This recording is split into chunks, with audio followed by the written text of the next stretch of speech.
Bonjour, je vous souhaite la bienvenue dans mon monde. Un monde de folie. Un monde où il est encore permis de rêver. Vous savez, dernièrement, quelqu'un m'a qualifié de chercheur en spiritualité. Je trouve que cette épithète s'applique bien au genre de travail que je fais. Je cherche à améliorer ma spiritualité et à en faire profiter les gens qui sont prêts à entendre ce que j'ai à dire et à leur faire expérimenter. Mais au fond, qu'est-ce que la spiritualité? Pour moi, la spiritualité, c'est toute action mentale ou physique qui débute dans notre esprit. Le mot spiritualité a été récupéré par des différents mouvements religieux pour lui donner une vocation divine. Mais la spiritualité est beaucoup plus que ça. L'esprit est le siège de nos pensées. C'est l'accumulation de nos connaissances et expériences. C'est le côté actif de notre cerveau.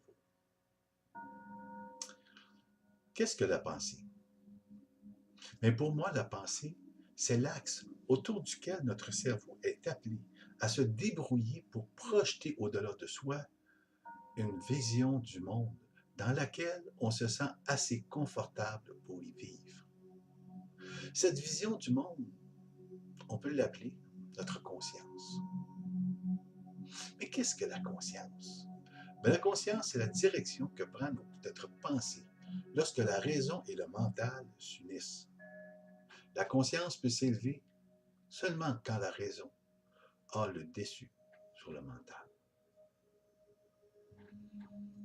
Mais à quoi sert la raison?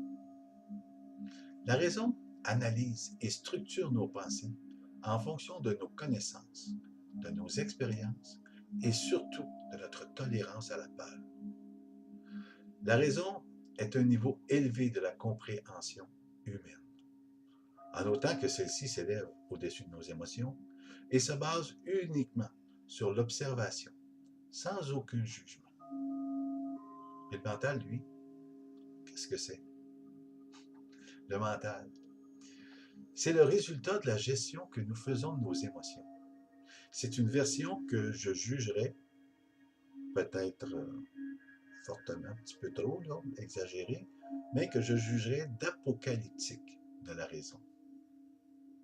Nous acceptons que notre mental utilise nos émotions afin de donner un certain pouvoir à nos réactions et cautionner nos jugements. Exemple. Ah oui, mais c'est parce que il y avait ça, parce que si, parce... Non, le mental n'est pas aussi mauvais qu'on voudrait nous faire croire. C'est nous qui l'utilisons de la mauvaise façon, en lui laissant le contrôle de nos émotions. Alors reprenons le contrôle de nos émotions, en élevant notre conscience au-dessus de nos peurs et en prenant confiance en qui nous sommes. Une bonne suggestion pour vous aider à prendre confiance en vous et à vous élever votre conscience. Voici mon livre.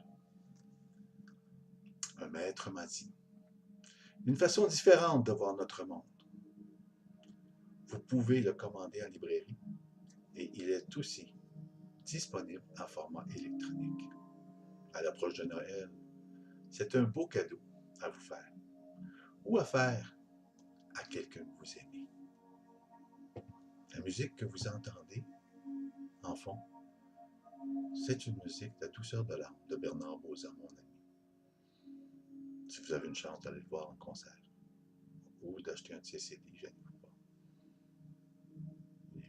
C'est excellent.